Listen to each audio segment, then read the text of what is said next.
नमस्कार। मेरे चैनल में आप सभी का बेहद स्वागत है। आज मैं आप सबके लिए लेकर आई हूँ एक बेहद ही रहस्य और रोमांच से भरी कहानी, रानी सौम्य की कहानी और एक दर्पण का रहस्य। इसे सुनने से पहले आप मेरे चैनल को लाइक और सब्सक्राइब कर दीजिए। तो चलिए आइए शुरू करते हैं। एक महान समृद्ध राज्य हुआ करता था जिसका नाम सूर्यगढ़ था। इस राज्य पर राजा अनिरुद्ध अपनी पत्नी रानी सौम्या के साथ राज्य करते थे। राजा साहसी थे और न्यायप्रिय थे, जबकि रानी अपनी बुद्धिमत्ता और सौंदर्य के लिए जानी जाती थी। महल में सुख और शांति का वास था, परंतु एक घटना ने इस सब को बदल दिया। एक दिन राज्य में एक साधु आया। उसकी वेशभूषा साधारण थी, परंतु उसकी आंखों में रहस्य चमक रहा था। साधु ने राजा अनिरुद्ध के दरबार में प्रवेश किया और उनके सामने एक दर्पण प्रस्तुत किया और कहा, महाराज, यह कोई साधारण सा दर्पण नहीं है। यह काल दर्पण है।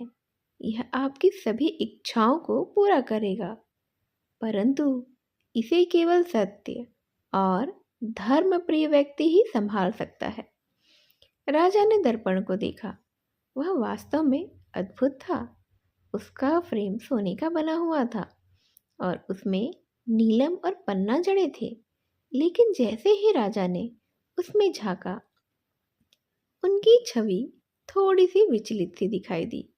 तब साधु ने समझाया, महाराज, यह दर्पण केवल उन लोगों को स्वीकार करता है जिन्होंने कभी भी कोई भी पाप नहीं किया हो। इसकी शक्ति असीमित है, परंतु यदि कोई छल या अहंकार से इसे देखेगा तो यह उसे अपने भीतर खींच लेगा। साधु ने अपनी बात कहकर दर्पण वहीं छोड़ दिया और गायब हो गया। राजा और रानी दोनों दर्पण की शक्ति से आश्चर्यचकित थे। कुछ दिन तक सब कुछ सामान्य रहा। राजा और रानी ने दर्पण को महल के सबसे सुरक्षित कक्ष में रखवा दिया। लेकिन धीरे धीरे दर्पण के प्रति उत्सुकता बढ़ने लगी और दरबारियों ने सुना कि यह दर्पण इच्छाओं को दिखाता है। कई लोगों ने इसे देखने का प्रयास भी किया, लेकिन उनमें से कुछ के गायब होने की खबरें भी फैलने लगी थी। एक दिन महल की सबसे वफादार दासी चंद्रा उस दर्पण के पास गई। उसे यह देखने की जिज्ञासा थी कि क्या सच में दर्पण हमारी इच्छाओं को प्रकट करता है। जैसे ही उसने दर्पण में झांका, एक अजीब सी रोशनी चमकी और चंद्रा गायब हो गई। राजा और रानी को इस घटना की सूचना मिली। वे परेशान हो उठे। राजा ने दर्पण को फिर देखने का प्रयास किया, लेकिन जैसे ही उन्होंने उसमें झांका, उन्हें अपनी छवि में कुछ अलग ही दिखाई दिया। रानी सौम्या, जो इस घटना से बेहद चिंतित थी, उसने राजा से कहा, इस दर्पण का रहस्य तो जानना बेहद ही आवश्यक है। यह महल और हमारे लोगों के लिए खतरा बनता जा रहा है और आगे भी बन सकता है। रानी सौम्या ने दर्पण के बारे में अधिक जानने का निश्चय किया। उन्होंने राजमहल के प्राचीन ग्रंथों और गुप्त कक्षों में खोज शुरू की। उन्हें एक पुरानी किताब मिली जिसमें लिखा था कि यह दर्पण देवताओं और राक्षसों के युद्ध के समय ही बनाया गया था। इसे राक्षसों ने अपनी शक्ति बढ़ाने के लिए तैयार किया था, परंतु देवताओं ने इसे श्रापित कर दिया था। अब यह केवल उन्हीं लोगों को स्वीकार करता था जो स्वार्थ मुक्त हो और पूरी तरह से सत्य बोलते हो। रानी ने अपनी बुद्धि से समझा कि साधु ने यह दर्पण राजा को क्यों दिया था। वह राजा की परीक्षा लेना चाहता था। रानी ने यह भी जाना कि दर्पण को नष्ट करने का सिर्फ एक ही उपाय था, उसके भीतर प्रवेश करना और उसकी शक्ति को समाप्त कर देना। रानी सौम्या ने अपने मंत्रियों और सेनापतियों को बुलाकर अपनी सारी योजना बताई। उन्होंने कहा, मैं इस दर्पण के भीतर जाऊंगी और इसे समाप्त करूंगी।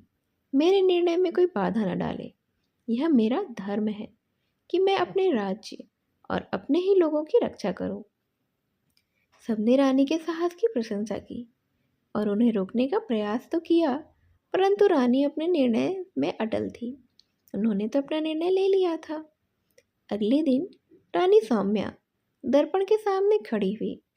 उन्होंने अपनी आंखें बंद की और मन ही मन प्रार्थना की कि जैसे ही उन्होंने दर्पण में देखा, वहां पर एक चमकीली रोशनी के साथ उसके भीतर वह समा गई। दर्पण के भीतर की दुनिया तो बहुत ही अजीब थी। यह एक विशाल अंधेरे कमरे जैसा था, जिसमें कई आवाजें गूंज रही थी। रानी ने देखा वहाँ कई लोग थे जो इस दर्पण में खींचे गए थे। चंद्रा भी उनमें से एक थी। वे सभी डर और निराशा में जी रहे थे। रानी ने साहस दिखाया और आगे बढ़कर दर्पण के हृदय तक पहुंचने का प्रयास किया। तभी अचानक से एक गूंजती है हुई आवाज आई। तुम यहाँ क्यों आई हो? क्या तुम भी अपने अहंकार के शिकार हो? रानी ने हिम्मत से उत्तर दिया, मैं यहाँ अपने राज्य और लोगों की रक्षा के लिए आई हूँ। मेरा उद्देश्य गलत काम करने का नहीं है। तब आवाज थोड़ी शांत हो गई। दर्पण के हृदय तक पहुंचने के बाद रानी ने वहां एक चमकती हुई मणि देखी। यह मणि ही दर्पण की शक्ति का स्रोत थी। रानी ने प्रार्थना की और मणि को अपने हाथों से तोड़ दिया। जैसे ही मणि टूटी, दर्पण का जादू भी तुरंत समाप्त हो गया। रानी सौम्या और सभी लोग जो दर्पण के भीतर थे, वे तुरंत ही बाहर आ गए। दर्पण के टूटने के बाद सूर्यगढ़ में फिर से खुशी का माहौल था। राज्य के लोग रानी सौम्या की वीरता और साहस की कहानियां गा रहे थे। महल में उत्सव मनाया जा रहा था। राजा अनिरुद्ध ने घोषणा की कि रानी के साहस को हमेशा याद रखने के लिए एक भव्य स्मारक बनाया जाएगा। लेकिन जितना सब कुछ सामान्य दिख रहा था ना, उतना था नहीं। दर्पण के नष्ट होने के कुछ दिनों बाद महल के भीतर अजीब अजीब घटनाएं शुरू हो गई। रात के समय दरबार के कक्षों से अनजान आवाजें सुनाई देने लगी। महल के कुछ सेवकों ने दावा किया कि उन्होंने परछाइयां देखी हैं जो अचानक ही गायब भी हो जाती हैं। रानी सौम्या इन घटनाओं पर गौर करने लगी। उन्होंने महसूस किया कि दर्पण की शक्ति भले ही समाप्त हो गई हो, परंतु उसका प्रभाव अभी भी महल में कहीं ना कहीं मौजूद है। एक रात रानी सौम्या ने महल के गुप्त कक्षों की ओर जाने का निश्चय किया। उन्होंने राजा अनिरुद्ध से कहा, मैं इन रहस्यमय घटनाओं का स्रोत ढूंढना चाहती हूँ। मुझे लगता है कि यह दर्पण से जुड़ा हुआ ही है। राजा ने रानी के साहस को सराहा और कुछ सैनिकों को उनके साथ भेजने का प्रस्ताव रख दिया। लेकिन रानी ने साफ मना कर दिया, यह एक आध्यात्मिक और मानसिक लड़ाई है। मैं इसे अकेले ही संभालना चाहती हूँ। रानी ने कहा। रानी रात के अंधेरे में महल के उन कक्षों में गई जो कि वर्षों से बंद पड़े थे। इन कक्षों को अमृत कोश कहा जाता था और कहा जाता था कि यहाँ पुराने राजा महाराजाओं के खजाने और कई रहस्य छिपे हुए हैं। जैसे ही रानी ने एक बेहद ही पुराने दरवाजे को खोला, एक ठंडी हवा का झोंका आया। यह कक्ष वर्षों से बंद था, लेकिन अंदर का माहौल अजीब और भयानक था। दीवारों पर धूल की मोटी परत थी, लेकिन एक कोने में उन्हें दर्पण का टूटा हुआ टुकड़ा चमकता हुआ दिखाई दिया। रानी चौंक गई। तो यह उन अजीब घटनाओं का कारण है, उन्होंने खुद से कहा था। दर्पण का यह टुकड़ा अभी भी जादुई शक्तियों से भरा हुआ था। जैसे ही रानी ने उसके करीब जाने का प्रयास किया, टुकड़े ने एक तेज रोशनी पैदा की और रानी को वापस धकेल दिया। अचानक रानी के सामने वही साधु फिर से प्रकट हुए जिसने पहले दर्पण को महल में दिया था, परंतु इस बार उसकी आंख में पहले जैसी शांति नहीं थी। उसके चेहरे पर एक डरावनी सी मुस्कान थी।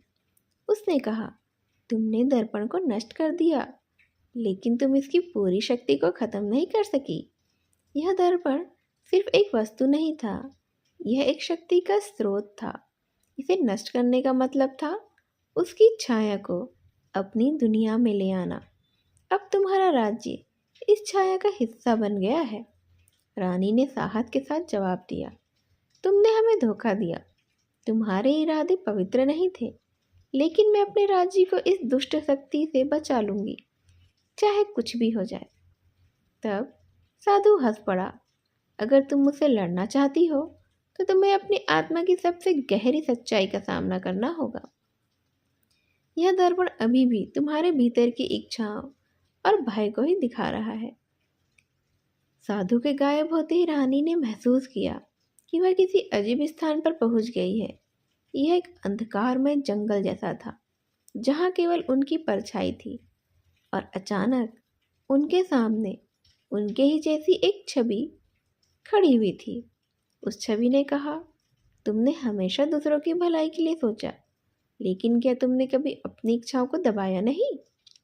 क्या तुमने खुद के लिए कभी कुछ नहीं चाहा? रानी शांत ही रही। उन्होंने कहा, मैंने अपना जीवन अपने राज्य और अपने लोगों की सेवा में समर्पित किया है। हाँ, मेरी भी इच्छाएं थीं, लेकिन मैंने उन्हें अपने कर्तव्यों से ऊपर नहीं रखा है। तब उस छवि ने जोरदार हंसते हुए कहा, अगर ऐसा है तो अपने डर का सामना करो। क्या तुमने कभी सोचा है कि तुम्हारी असफलता तुम्हारे राज्य को बर्बाद कर सकती है? तब रानी ने आंखें बंद कर ली और गहरी सांस ली। उन्होंने अपने मन में विचार किया, डर और असफलता जीवन का तो हिस्सा है, लेकिन साहस और समर्पण हमें इनसे ऊपर उठाने की शक्ति देता है। जैसे ही उन्होंने यह कहा, छवि तुरंत ही गायब हो गई। जंगल की का जो अंधकार था, अब वह धीरे धीरे समाप्त हो रहा था। रानी सौम्या वापस महल के गुप्त कक्ष में लौट आई थी। दर्पण का टुकड़ा भी अचानक उनकी उपस्थिति में और भी तेज चमकने लगा। रानी ने अपनी दोनों हथेलियों को जोड़कर प्रार्थना की और कहा, हे ईश्वर, मुझे यह शक्ति दो कि मैं अपने इस राज्य को इस बुराई से मुक्त कर सकूं। जैसे ही उन्होंने प्रार्थना समाप्त की, दर्पण का टुकड़ा जलने लगा और धीरे धीरे पूरी तरह से जल के राख में बदल गया। अचानक साधु की आवाज आई, तुमने यह साबित कर दिया कि सच्चा साहस अपने भय और लालच का सामना ही करने में है। अब यह दर्पण और इसकी शक्ति हमेशा के लिए समाप्त हो गई है। रानी सौम्या ने राहत की सांस ली थी। उन्होंने उस गुप्त कक्ष को हमेशा के लिए बंद करवा दिया और उसे अपवित्र घोषित कर दिया, ताकि भविष्य में कोई भी और वहां प्रवेश ना करे। दर्पण की शक्ति के समाप्त होने के बाद महल और राज्य में फिर से शांति आ गई थी। राजा अनिरुद्ध ने रानी के साहस और धैर्य के लिए एक विशेष उत्सव का आयोजन भी किया। रानी के साहस और बलिदान की गाथाएं अब हर घर में सुनाई जाती थी। लोग यह मानने के लगे थे कि सच्चा बलिदान और सच्चा साहस तो वही होता है जिसमें व्यक्ति अपने निजी भय और इच्छाओं से ऊपर उठकर उससे कार्य कर सके। तो दोस्तों, आपको यह कहानी कैसी लगी? ऐसी कहानियों के साथ मैं आपसे फिर से मिलने आऊँगी। तब तक के लिए नमस्कार।